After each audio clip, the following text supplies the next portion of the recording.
the best thing that you can do is become a conscious writer. Everything you're doing unconsciously needs to be made conscious.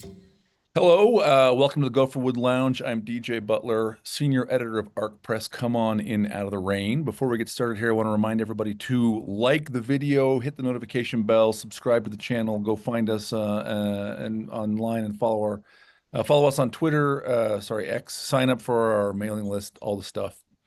Very excited to be here today with Christopher Ruocchio.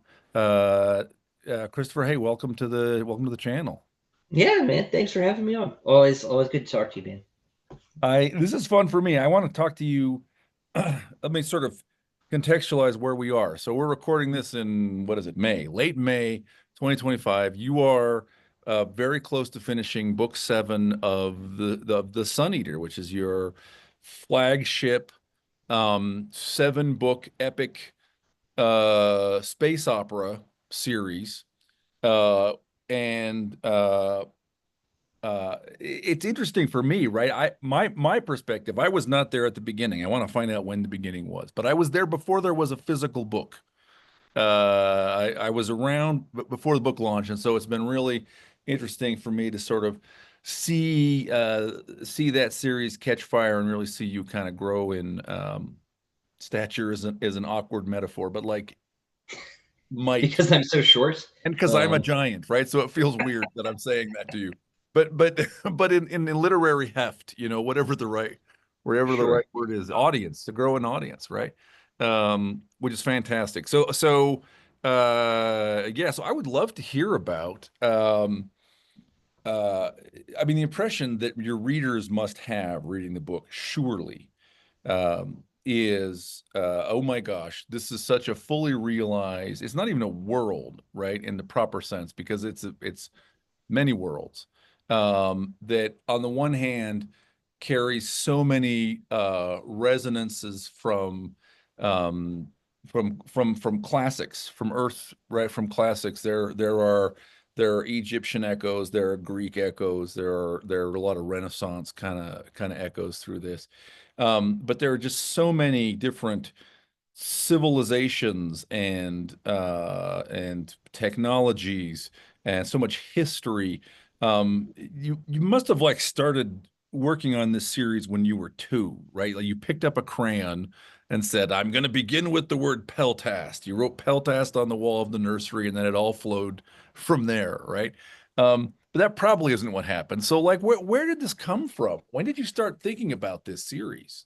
It depends on like how you count, right? Because depending on how you count, the answer is like 8 or 18, right? Because you're not completely wrong. I knew I wanted to write stories, in general, as early as like second grade, so I must have been 8. As my friends and I would play make believe, right, at recess, and it started out just like I was Batman and they were like a Dragon Ball Z character or whatever, and it grew like throughout primary school into middle school, and elaborated to where we were all like making up our own stuff, and we like sort of had a shared world thing we were doing as kids. But then they all moved on. They all grew up, and started playing sports and having a social life and stuff. And I didn't do that. I spent recess in middle school writing on my notebooks. And trying to get this to happen. So I finished. Probably it was a novella sometime in like 8th grade, and it was a sort of science fantasy novel. It was very different, but I was never really cognizant of ceasing to work on whatever I was working on as a kid and starting Sun Eater. Always there'd be like a 20% change. I'd have some new ideas, right? Or I'd have some sort of attitude shift about how I wanted to do it. I'd add point of view characters. I'd take them out. I would change names. Um, and this continued all through high school, and into college. And then I got an English degree because maybe hate money or something. Although that worked out too, because that led to my internship with Bain. And like my later employment. But at some point, probably in junior year, I sort of cleared the decks. I started over completely. So maybe it wasn't 18; it was more like 20. And I realized, look, I'm running out of college, and my goal was always to have an agent by the end of college, so I had something to show for my parents' investment. You know, I paid some of my way, but it was sort of a split venture, let's say. And so I started over. That was when I transitioned to first person because I really needed to have a stylistic break with everything I'd done before, which had always been third. And I changed a bunch of names arbitrarily just to separate what I was doing from what I had done. And that became a book called The Murdered Son, which is the book I used to get my agent. I got an agent a month before I graduated in November of 2015. I graduated in December. I graduated the day before Disney Star Wars started, which I was more excited about at the time than I was graduating. And that shows you how long it has been culturally. Because now I just I'd rather go to the dentist. Yep. Uh, because my dentist likes me and Disney Star Wars does not. But yeah, so and then the next month, January, I sold the series to Daw. The same week that I was hired by Bain, I had been interning at Bain Books all of 2015, my last year in college. I actually took an extra semester to sort of drag that internship out, and I was waiting tables at the time. And then in January, I got the job and sold the book series to a competitor, and sort of went from there. And it took then about 2 years for the first book to come out. My editor quit her job a couple months after acquiring me, and then I was sort of orphaned, marooned in Dawes offices for several months trying to work all that out. And that would have been around the time you and I met, because we met probably 2016, 2017, Look, I it was think. the Liberty Con, and man, that's probably right. 2016 feels right to me. Yeah, because it was like right after Bane had just picked up Witchy Eye, Yep. and that would have been my first LibertyCon, and I've only done I think two or three. It was a long drive for me. I hate road trips, but at least if I have to drive for 8 hours, I hate them. But yeah, so that would have been around then, and then book one came out um, in 2018 in July, and then since then it's been approximately a book a year. I missed a couple of years. There was one year where I had two books out in one year, so sort of making up the difference. And now, yeah, the last book is out in November on November 18th, Shadows Upon Time, which you are editing, and Yep. we're like near the end of the whole thing, which is it still hasn't really sunk in any. I don't know when it will. Maybe the first day I don't have to wake up at 4 a.m. and work before my children wake up. I don't know. It'll hit me eventually. It's always been the case for me that like life achievements don't feel like anything. It's like you're. I remember my like great uncle was like, "How's it feel to be 10, old man?" And I'm like, "The same as it did yesterday when I was 9 and almost 10." Like I just don't know.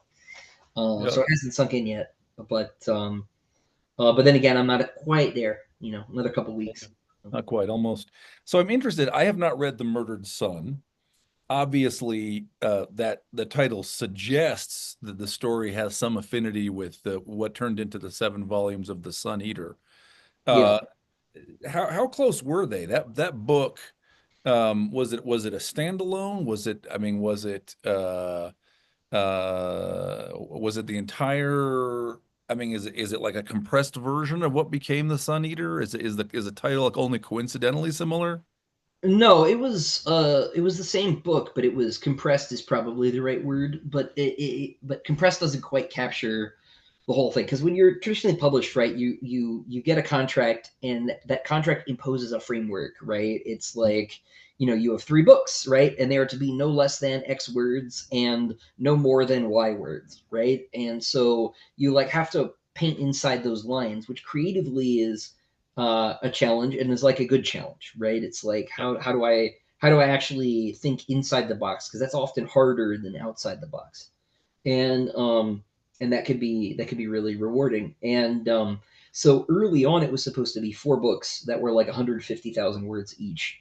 Hmm. Um, and then my first editor, I've had four, I think, over the course of this whole um, project, counting my new editor at Daw and yourself. There was a second editor. who did books 2 through 5, and then you did 6 and 7, but sort of managed by this new lady at Daw, which is a lot for 7 books. But the first editor had a bunch of notes for me that resulted in the book sort of ballooning to 250,000 words.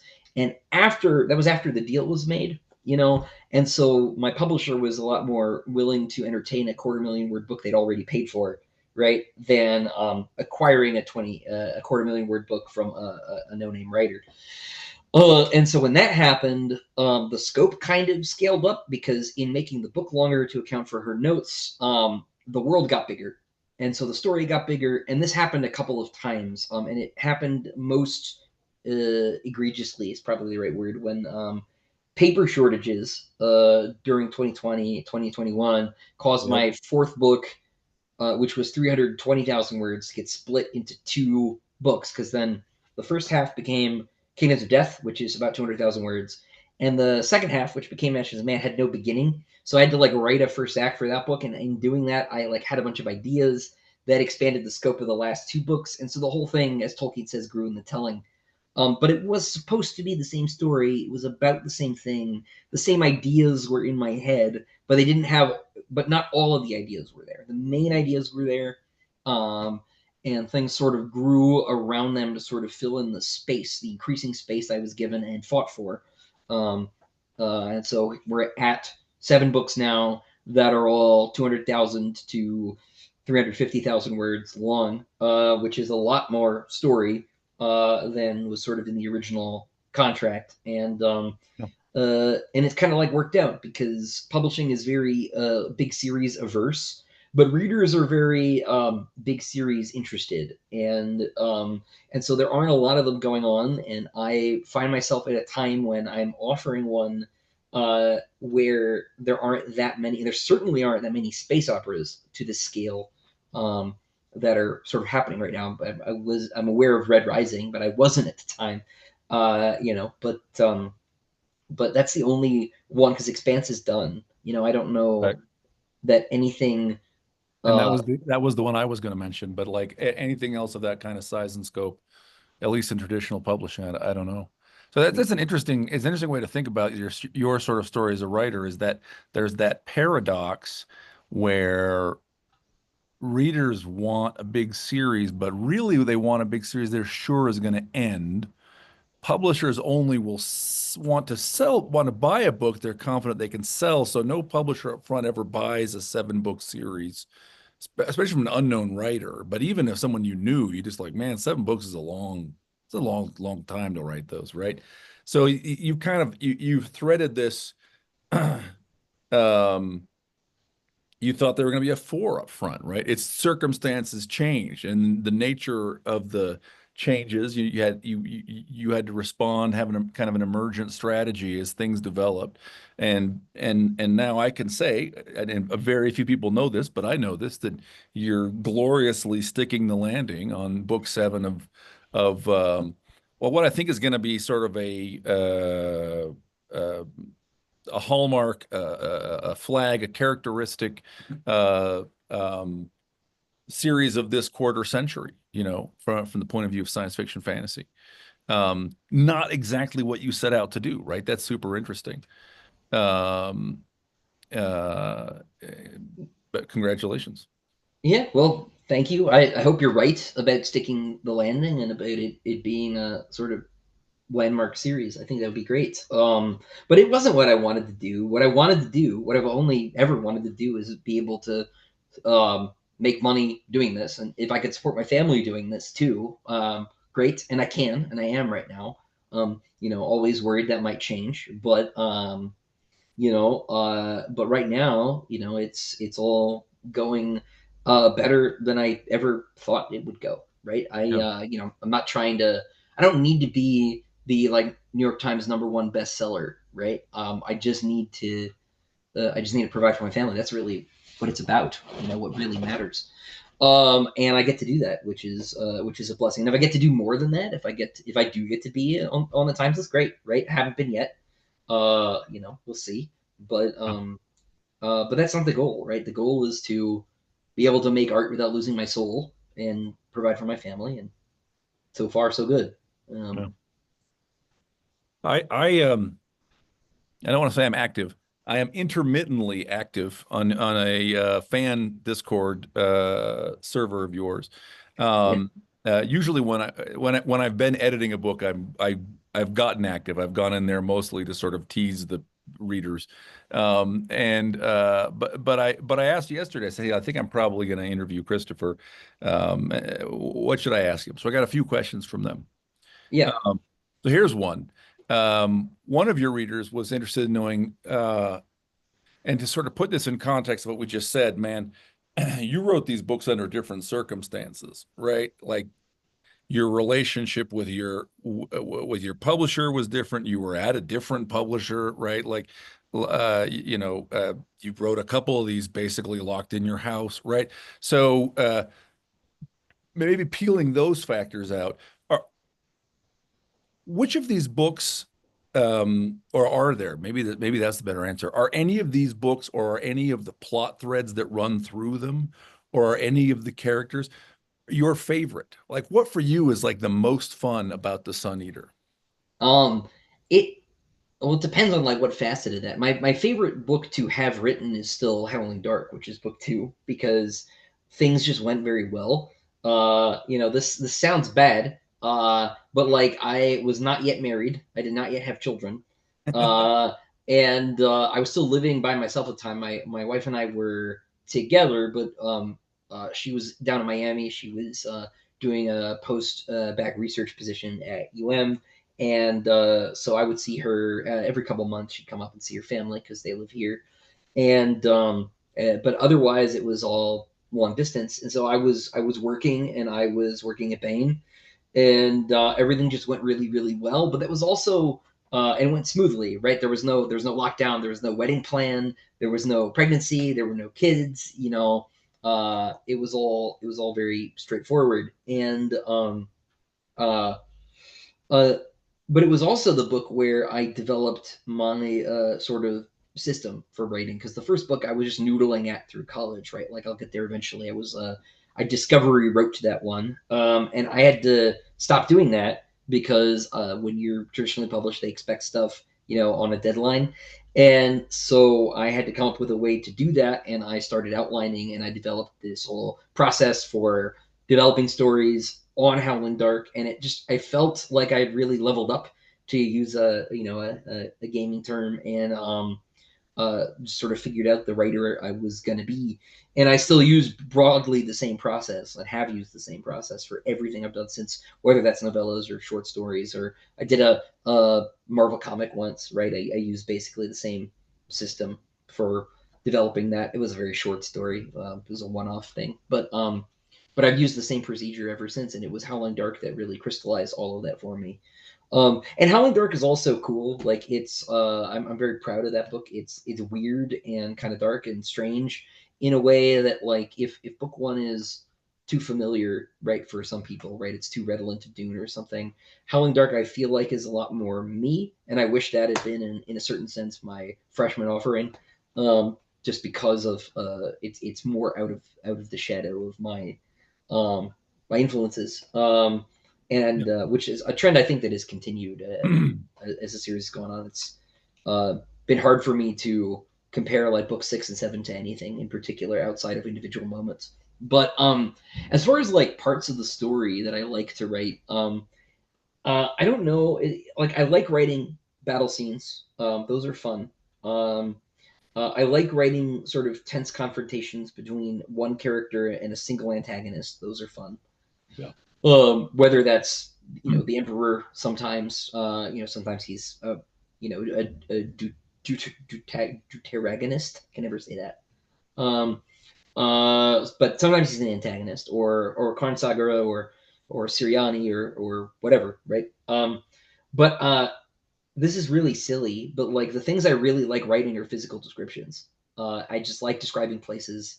I like describing characters. I like describing the feelings about them, right? Because that's where in prose I think the most poetry exists. Mhm. And often I write too much and go on too long, and there is an indulgence about writing those passages. um but they are very fun for me musically, and so uh, I like writing those whenever they occur. I like establishing setting. I like establishing um, narrative. Like chapter ones are very fun. I like beginnings. I like endings a lot too, but I really like beginnings. Yeah. And so it's always nice to start something afresh. Yeah. Yeah, So this is interesting. Okay, so I just responding to some of what you said. yeah, Uh it's interesting to me. So Robert Alter was like a literary critic, I guess, who wrote a book called The Art of Biblical Narrative, in which he talks about how the historic books of the Bible in particular, but the the Tetratuch, right? How we're not talking about like Isaiah and stuff, but like the storytelling parts of the Bible, how they work. And so one of the interesting things he says is that most scenes are dominated by two speakers. This is the biblical narrative aesthetic. There are exceptions, but most scenes, it's just two people back and forth, right? So it's interesting to me to hear you. I would be surprised if you said, "Oh, I'm consciously mimicking the biblical narrative." But it's interesting that maybe on some level there's like a some of the epic feel comes from those sort of scenes of confrontation, Hadrian against Carnsagar or Hadrian against and the Emperor William. And yes, okay, Nicephorus or the doctor or somebody is there and pops up once in a while, but it's these grand set pieces. Anyway, this is you don't have to respond to it, but maybe there's something biblical about that kind of feel, interestingly. Um, that is an interesting thought. So I did not know that. I can see it now that you sort of pointed out, but it's not something that I'd ever really thought about. But it is. But in thinking about it, right? Um, there's this line in Book of the New Sun, right, where Gene Wolfe says something to the effect of like, it's a mistake to think you have to know something to be influenced by it, right? And oh, totally. which is like 100% true. And and I should say, I like think I Homer is similar. So, like, there may also be the influence of Homer in here, right? Despite all the gathered kings, it is, Achilles and Menelaus who are going at it or whatever. Yeah, that's sort of the Homeric context, right? That's Aristia, right? It's the like single combat kind of mechanic, right? Which you sort of see play out socially, but also like literally in the combat of the Trojan War, right? You'll have these kings square up and they'll fight each other, and all their Yeah, guys will surround them, and then that'll resolve. And but like that stuff, I guess, is so baked into maybe the background radiation of Western canon, right? yeah, Of which I consider myself a part, right? The least yeah, part, yeah, but like I'm a big believer in the great conversation model of literature, and I am a Catholic, and so grew up steeped in all of that stuff, yeah, and remain steeped in all of that stuff. And so for that to maybe subconsciously have impacted the way that I write, because I actually have some anxiety about it in writing. I'm like, am I having too many scenes that's just two people talking? Like, is there a way to like maybe put a third person in this and get another scene out of my outline? Can this, yeah, change? And this is especially true in Howling Dark, which in a lot of ways is like a series of one-on-one conversations with a progressively less human antagonist, yeah, until it gets shaken up, and then that process kind of dissolves, and there's a bigger conversation at the end.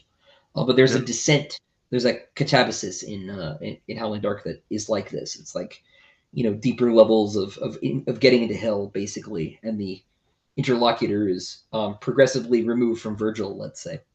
yeah, Um, and that was very conscious. But then I every now and then I'll get someone who'll review it and they'll be like, why is it like this, right? And I'm like, I worried me too, but most people seem to like it, so maybe it shouldn't. yeah. You know Well, maybe it's always hard. Yeah, resonating with the readers also, not on a conscious level, right? yeah, it could be. um But but I love writing those scenes in any case, yeah, because they are simple in a sense, right? It's in talking about Homer, right, or less Homer, but more more the dramatic tradition, Aeschylus, Sophocles, right?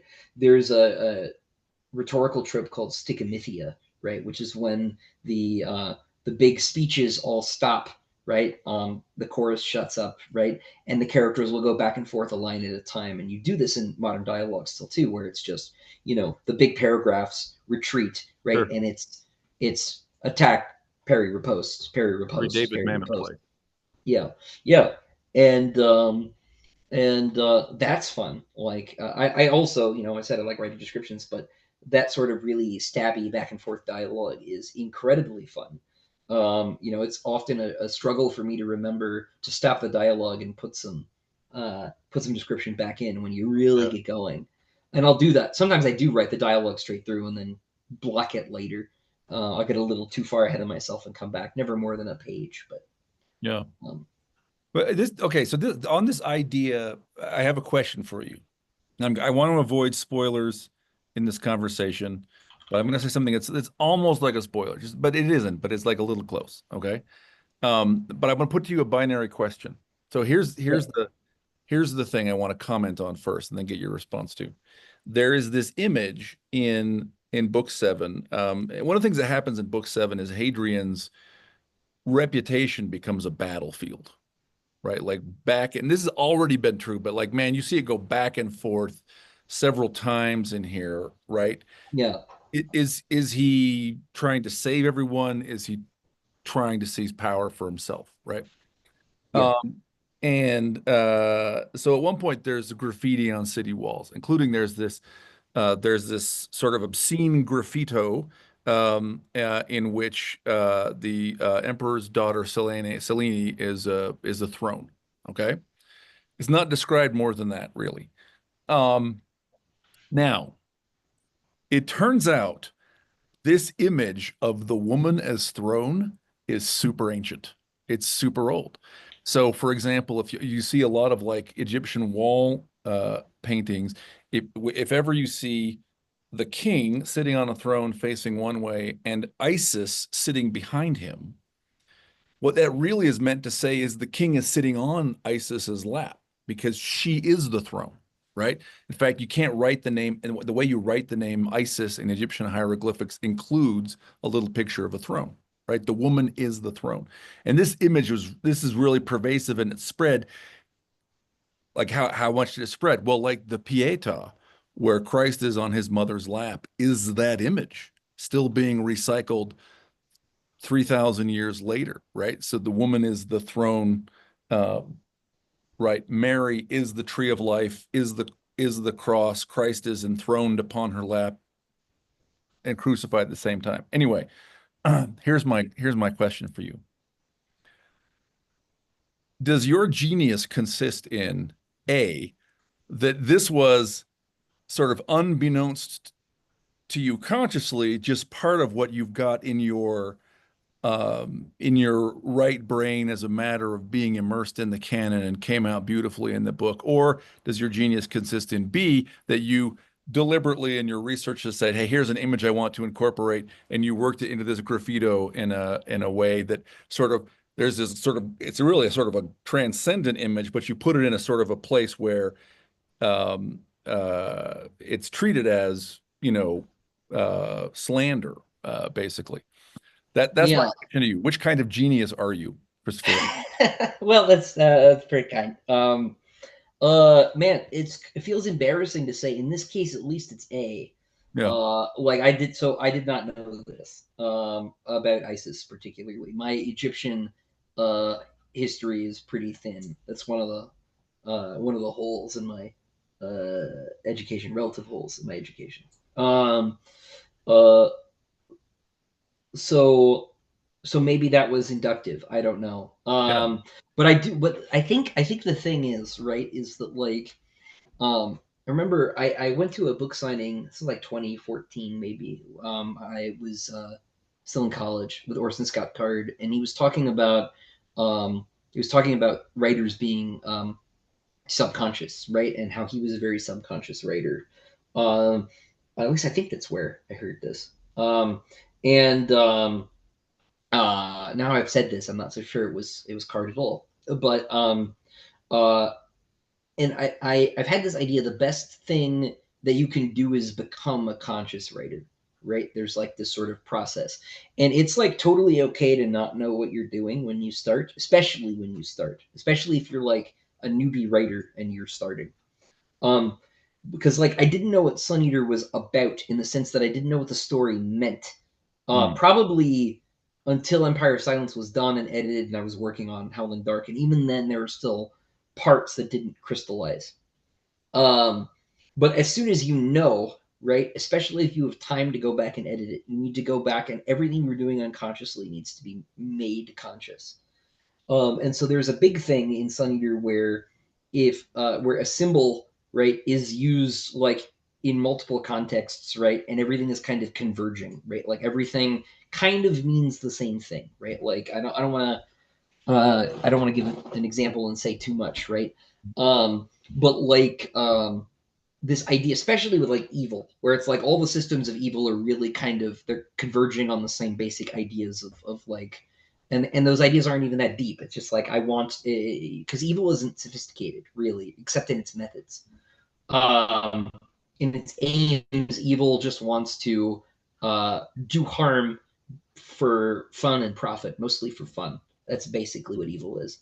Uh, uh, and um, and so like all the different evil forces in Sun Eater kind of visually manifest and are represented in the same way. And a lot of that is stuff I didn't realize I was repeating myself in, until I realized I was repeating myself, like imagistically, or like there would be like language tropes or something. And Mhm. then once I knew that, I started doing it deliberately and on purpose, and in a weird way that sort of then baptizes all of the earlier instances and like Mhm. legitimates them.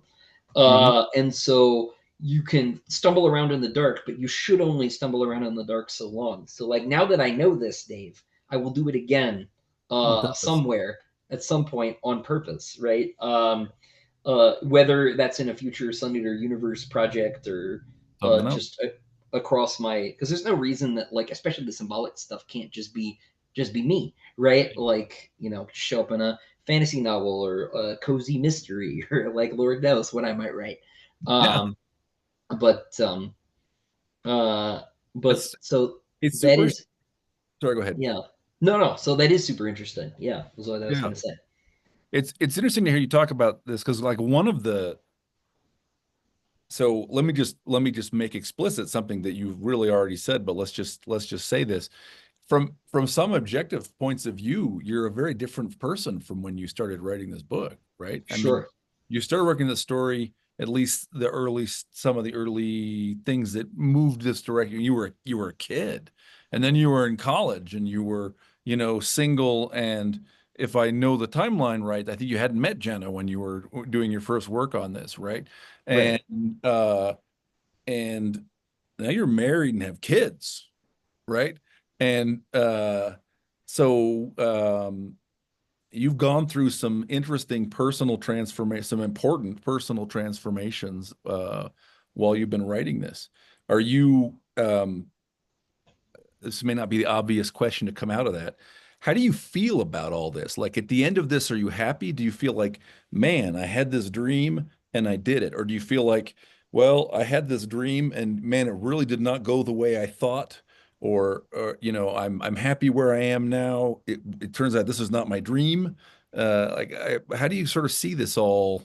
I mean, Um, hindsight, because you're most still a young guy, but Yeah, but I feel old, you know, my knee hurts, so trying to figure out what's going on there. But but no, I am, if I'm unhappy with anything, it's like there's probably a lot of little details that don't 100% align, right? And so, if I were ever in a position to do a second edition, right, Tolkien style, and not simply have Gollum lead Bilbo out the cave, like I think that that would be worth doing, right? Just because there are probably cracks. This is almost a 2 million word book series, right? The fact that it holds together as well as it does, is kind of a miracle. For in part because of the reasons you're saying, right? Like it was a very different Christopher that started, but also because it's 2 million words long, right? And so like People are always like, oh, this wasn't even, people will say things like, this is clearly not even edited, right? And like, actually, it was by like half a dozen different people who spent hundreds of man hours editing it. It's just really, really long. I worry about that. So if I'm unsatisfied with anything, it's that it's not, it's that there might be like a little tiny thing here or there that's not 100% coherent with the overall thing. Yeah. Um, but I don't think any of those things really um, are any worse than like a pebble in my shoe, right? Mhm.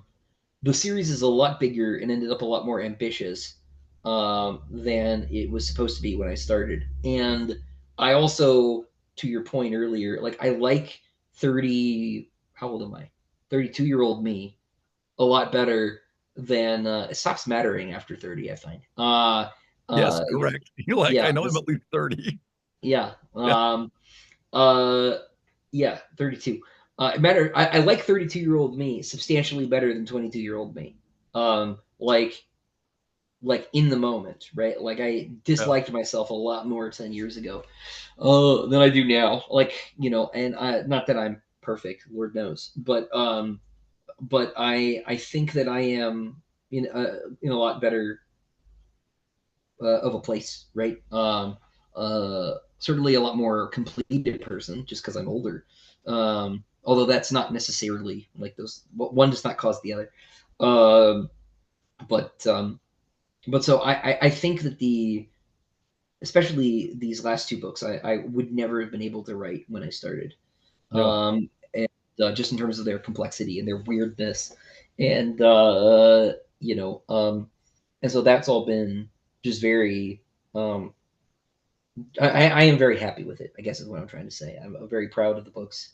Yeah. I could go back and fix any of those little niggling problems.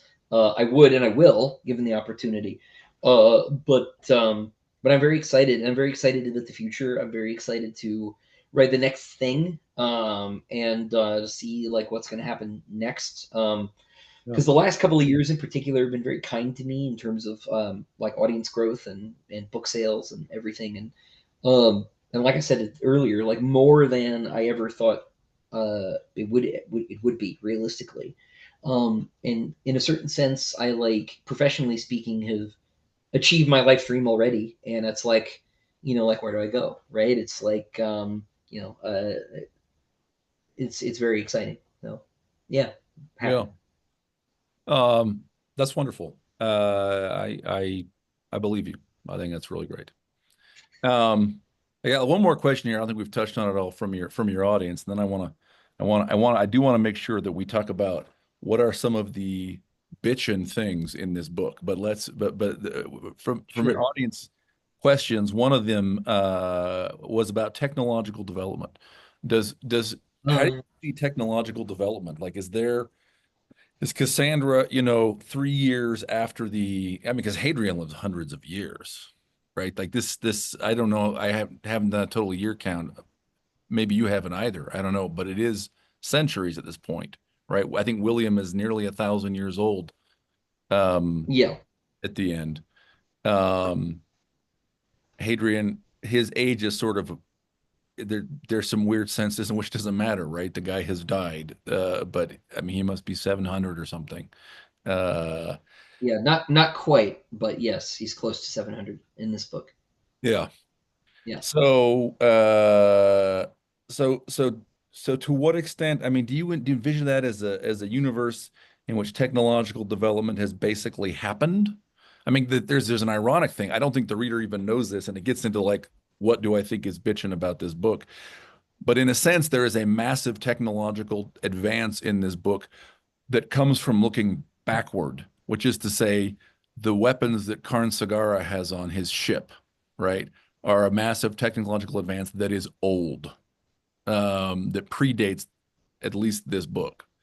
yeah, Um, yeah, does Cassandra have to like update, the software on her iPad? Does she have to get the sure. the new version of the wrist transmitter? Yeah, this is a strain of criticism I've gotten on and off over the years because there are lots of threads in science fiction, right? There are lots of reasons to read it, and one of them is for gear porn, right? Which I like totally love, right? I don't know that it's necessarily my strength as a writer, but it's something I really admire in like Alistair Reynolds, who I think is a genius, right? And in like you see this a lot too in like military sci-fi stories. Like that's the focus, right? It's something I admire about David Weber too, right? Is like the amount of thought that goes into how spaceships work and stuff, right? Well, this is not my skill set, right? And so I've like tried to not just write a story, but build a world that kind of swerves into my strengths and away from my weaknesses. Um, but to answer the question, sort of not in a metafictional way, um, it does happen. Technology still advances, but what does technological advancement mean, and like what does it look like, right? Because we are living in a time when technological advancement looks like making things smaller and making things faster. I remember watching, I think it was Peter Thiel, talk about how largely the pattern of our daily lives has not that much changed in at least the last 10, 15 years, but maybe more like the last 30, right? Besides the smartphone, which is like a huge, big change, right?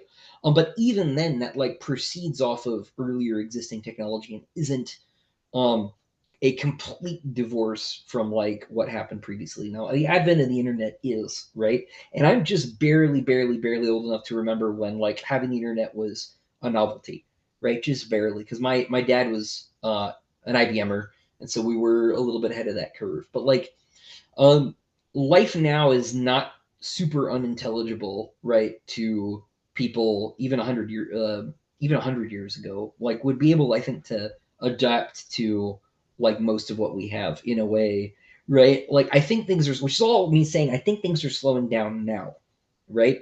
And I think that technological progress is largely a function of um, legislation and culture and like the character of the people in a given moment, right? And I think that the moment of very aggressive technological invention that we saw from like the mid 19th century up until the dot com stuff um, is over. Because I think the culture that like that happened in, which is like riding, the wave of the industrial revolution, I think is done. Um, there's several articles I've seen about gender. I'm barely a millennial. I was born in '93, but like the Zoomers and the Alpha and the Beta kids like are worse at troubleshooting technology because things have largely worked. Um, That's funny. and Now there are exceptions to that, right? Of course, right? Before anybody, well, actually, is me. And I'm not saying that millennials are, you know, good at anything. As far as I can tell, every generation has been terrible. As far back as my ability to access living people is concerned. Um, it's been a long time since this was not the case. Since we started tracking generations, maybe they've all sucked. Gen X is not getting off the hook either. They always like, we're special. No, you're not. Everyone's bad.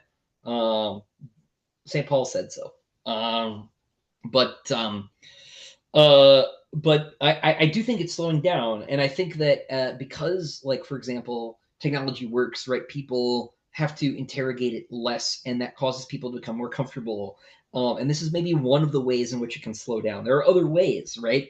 There's this very famous, very stupid meme where people will show, a graph of technological progress as if that's something you can measure outside of something like processing power up through the neoclassical world into the Roman period, and then they like have it flatline with the Christian Dark Ages, right? As if that's what happened, which it's not. Um, uh, as if somehow, right? But for Christ, right? Hero of Alexandria's steam engine would have caused us to land on the moon in 600 A.D., which is ridiculous. The Romans thought Hero's steam engine was a eccentric curiosity at best, right? There's nothing to indicate that would have that the what was it, the Heliopile would have been anything other than a party trick, right? Because the Romans were not interested in that kind of thing. When the Romans were interested in technology, it was because it had like a clear, practical, immediate engineering, benefit, right? They were interested in like building better aqueducts, right? They weren't interested in reinventing the wheel, literally, right? Um, and to the extent the Romans had early industrialization, right, it wasn't the kind of thing that they could massify the way the British did in the 19th century, right? The Industrial Revolution actually seems to have required so precise. This is not my idea, right? A so precise a set of circumstances that only happened once, like in one place at one time, right? In one culture, and then percolated from there and spread, right? And other cultures are able to build on that in different ways. But the spark happened in one place at one time. And I'm not an expert on that period, but uh, it's then not hard as a science fiction writer to imagine a culture where things just don't work that way anymore. And the Solid Empire in Sun Eater hasn't needed um, to change. Um, Things weren't broken. Why would they fix them? And they also have incentives in universe that I think are pretty clear to not change things, right? And to regulate very, very, very much, very hard in order to keep the sort of status quo in the galaxy the way that it is. And we get more on that in book 7 that I definitely don't want to spoil. Yep. But I often the way that the series has grown is in response to criticism, right? Like I will see someone not get something, and then I will have to repeat it more loudly in a subsequent book, right, in a way that addresses the criticism until people get it. Because, I thought it was clear, but I guess not. Love you guys, right? Uh, but there are reasons that like some technological developments don't happen, and there haven't happened, and maybe they actually have. But I guess this all comes down to the off-quoted Brandon Sanderson, read and find out, right? So there's one more book. I've got some of your answers, Some hopefully interesting more points. questions, because God forbid I give my readers 100% closure. Uh, Yeah. Well, but actually, so that's an interesting point, right? So I almost wonder if um uh this is really to reconnect to something we were talking about 15 minutes earlier. We were talking about, hey, maybe there are little gaps, maybe there are little, it's a 2 million word um series, maybe here and there are mistakes. Um uh I almost think that, like, in the same way that Umberto Eco said that the greatest favor a writer can do his audience is to finish the book and die, meaning get out of the way so the reader can experience the book. Like, uh, I don't want to sound like I'm wishing you death. I almost hope you don't ever get to revise the series, right? Because I'm not sure the cracks are a problem. There's a Leonard Cohen lyric, right? That's how the light gets in. That's how the light gets in, is the cracks. And I think maybe it's okay if there are little slight disjunctures that the individual reader can encounter and sort of grapple with and go, man, is this a mistake? Or have their own kind of insights or impressions about what the right.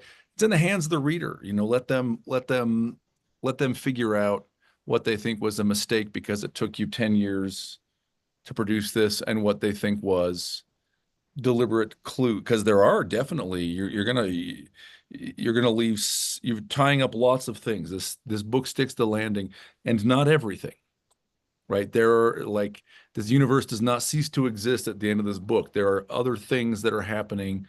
There are stories that continue. There are maybe questions that are unresolved. Maybe they should stay unresolved. Maybe that's okay. Maybe it's okay to have. some of them will for sure. I have become, since his passing, a big David Lynch fan, right? And there's a quote of his where he's talking about closure, right? And he says something like, this obsession with closure, it's like a drug. I'm trying to remember how the line goes. The minute I give you closure, right, with a show, you'll forget you've seen the damn thing, right? And I think there's some wisdom there. I go back and forth because I think he kind of needed to tell everybody who killed Laura Palmer eventually. Maybe it didn't have to be halfway through season 2, right? But like maybe by season 5, like we needed to know for sure, right? I wouldn't have mind dragging that out longer, but it can't be never. But then there's another line of his from one interview, and here I am doing the David Lynch hand. Uh, where he someone was talking about his tendency to equate wind with mystery, right, visually in his work, and he would say this on set, right? We need more wind, more mystery, right? He's actually like hoping the weather will change in a scene, right? And More mystery is good, right? Like I completely agree with you. I will push back only in that if there is an actual like goof because I forgot something, then it confuses where the real mysteries are, and then people will waste time and energy interrogating a question that's not really supposed to be there. So it would be good to close the right cracks, because if you have wrong cracks in the Temple of Karnak or whatever, maybe the wrong hieroglyph gets illuminated on the wrong day, and then people don't plant crops correctly or Yeah. whatever. Right? That's not exactly what it's for, but you get the idea. You got to patch some of those cracks. But you're right about like you have to leave the thing in part unfinished. I dropped my pen, but here we are. Um, Well, that's a great answer. Let me I want to hear some of the things you think are just bitching about book 6. Let me tell you some of the things that I think are bitching about book 6. 6 or 7. 7, sorry, 7. 7. Yeah, just checking. 6 is also bitching. It's got its own great stuff. I love the pilot. So I think at the end of book 6 ended with the unveiling of Brethren, the birth of Orphan, and the taking of the Demiurge, right? Or at least they take it, or they Yeah, go up and they're going to take it. I can't remember. they do. They do. There's a little bit of some time loopy jumpiness at the end, just to make the ending Yeah. work the way that it does. Some things Yeah. get glossed over. Yeah, we'll So one adjust for thing that. that's awesome about this book is the Demiurge. It's very cool.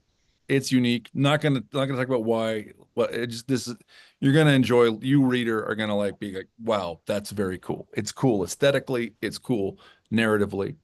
The weapons. I probably do have a question here. I will say just this much.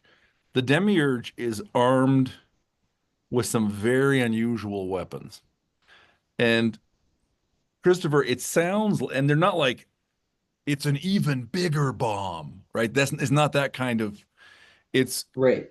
it almost feels like you said, okay, I'm going to take like a physics 300 textbook, and I'm going to read through and I'm going to look for ideas for really unusual weapons in a science fiction context.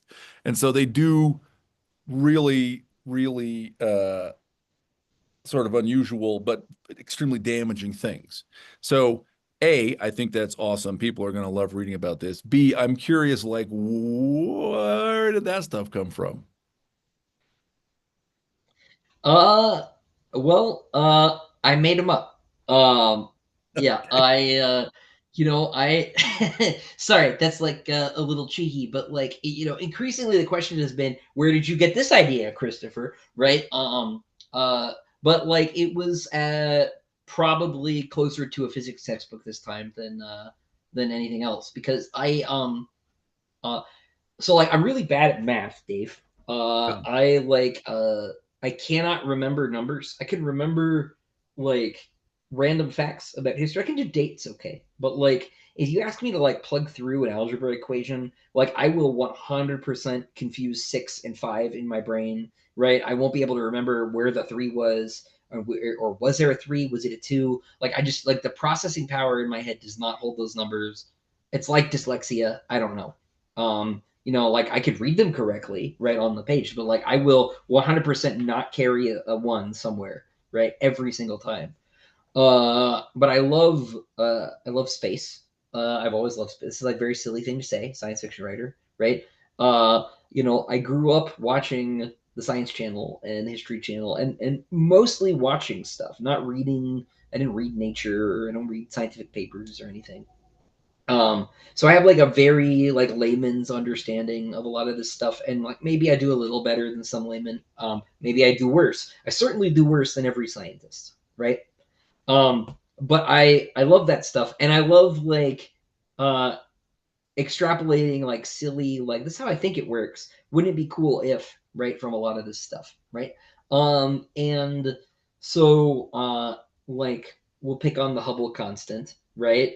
Like what if you could weaponize that? I don't know, right? Like that was the question there, right? How would you blow up a star? With this case, so we know we're gonna blow up a star, right? I actually am still friends with my high school physics teacher who later went to go work for the Department of Energy, and like he's worked at CERN after he was a high school physics teacher. And he and I, like when I was in high school and since, on and off, have like talked about how I would do this, right? And so that method has been around for a long time. And it's not so different from another star killing in another science fiction thing. I won't say which one, but there are important differences in terms of how we get the thing to happen.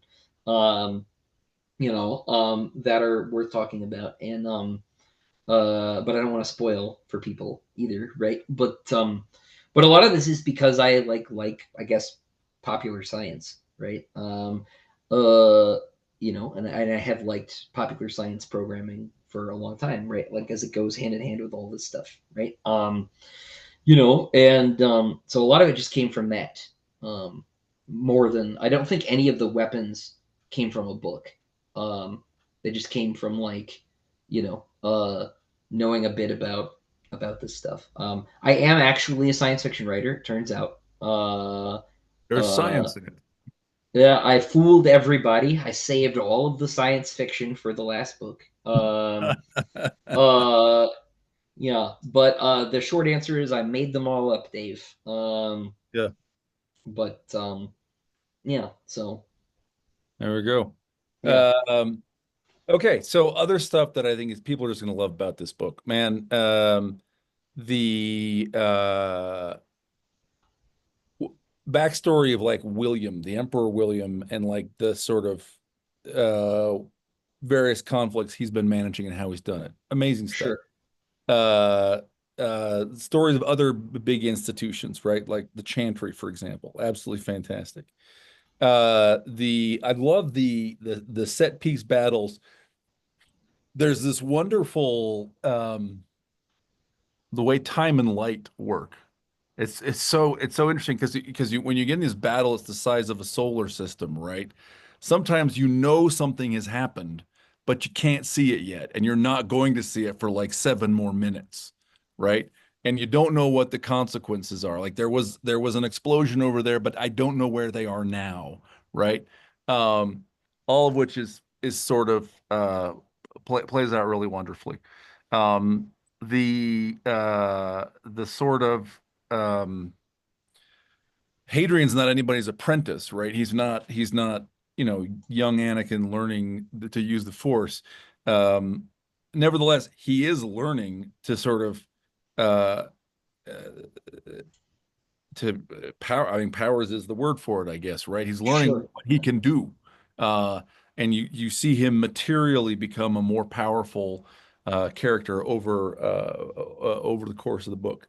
Um, uh, Absolutely fun to watch the man, many payoffs of relationships that have been planted and developed. Some of them from book one, but of course, from throughout the series to kind of see them mature and see people turn up as new allies or as terrible foes.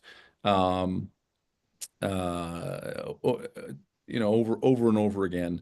Um, yeah, that go on. Anyone who's read the first six books, anyone who's read any of the first of all, if you haven't read the first six, you should start now. You can probably read the first six by the fall when what is it, November? When does book 7 come? November 18th. Yeah. November 18th. You got time to read all 6 books. First one is Empire of Silence. But just from interacting with your readers online, they're excited, and they're right to be excited. They are going to love this book. What a terrific job you've done. Well, thanks, Dave. I'm really bad at accepting compliments, but it means a lot coming from you. It really does. I think only so far 4 people have read it, and everybody seems to like it so far. So that's encouraging. But I think we started out talking about how like it doesn't feel like it's over yet. I don't think it'll feel like it's over until December, or at least until November 19th, when like the first caffeine addicted readers like blow through the work of 2 years of my life in 12 hours. Correct. And make me cry. Just like, why would you do that? There's not going to be another one for a while. Like, I don't know, why would you go so fast? But assuming everybody likes it, then it will finally be over, right? Because then I will have written a good series. Because in a certain sense, if it's not good, I will have written nothing, right? Because it will sort of all have been for nothing, is kind of how it feels. And like that's not completely true, right? Like I've at least paid off a couple cars with this money, right? And my family's doing well. My children get both their parents at home for at least a couple of years, right? I would like it to be their whole childhoods, but so it's not completely for nothing. But like in an artistic sense, if I don't stick the landing, or at least people don't feel I've stuck the landing, it'll be a different ball game, and I think it'll be only when I know that it's safe that it'll really be over. Um, but it's close. Yeah. So, November 19th. Maybe the yeah, 20th. It is a big maybe book. the 20th. Yeah, it's a big book. Yeah, even if they forego sleep, it might carry over another couple hours. So yeah. Yeah. But it's nearly there, and I think I think it'll turn out all right. I am feeling pretty good about it now. So close to the end on these edits. I was a little apprehensive because this book got away from me. It took a lot longer to write, and it became a lot longer than it was supposed to be. But in a certain sense, that was maybe all good because it's ended up being the most Sun Eater book in a lot of ways, which it needed to be because it's the last one, and it's being long is maybe appropriate. And I guess that's what it needs to be, right? It is maybe, like I say, the most Sun Eater book, but it is the Sun Eater, right? Like this is the book I always wanted to write. Actually, this was the story idea: was this battle and the consequences of it, and and so I finally wrote it. I finally wrote the book I wanted to write. Maybe not when I was 8, but at least when I was 18. Yeah, feels good. Yeah. Awesome. Congratulations, man. Yeah, thanks, Steve. Is there anything else you feel like we should have touched, we got close to, but didn't quite touch on, or that you want to talk about at this point? No, not really. I was afraid we were going to spoil a little bit there, but I think we've sufficiently teased everybody. I think the only thing I should mention is that if people do want to get a signed copy of not just this book but any of them or all of them, my wife would thank you. You can do so at quailridgebooks.com. Quail Ridge Books is my local independent bookseller here in Raleigh. I live in North Carolina, and I have been selling signed books through them. Just give me a little time to get into the store and sign them for you, but I will be happy to do that. There's a little checkout box, comment box during checkout. Just say, hey, I want Christopher to sign my books, and I would be delighted to do that for you. And you can pre-order book 7 through them as well. Fantastic. Well, for those of you who have been watching with us, thanks for joining us for the conversation. Again, this has been the Gopher Wood Lounge. Remember that the humans win at the end. Christopher, hey, thank you very much for being on. Yeah, thanks for having me. It's always a pleasure.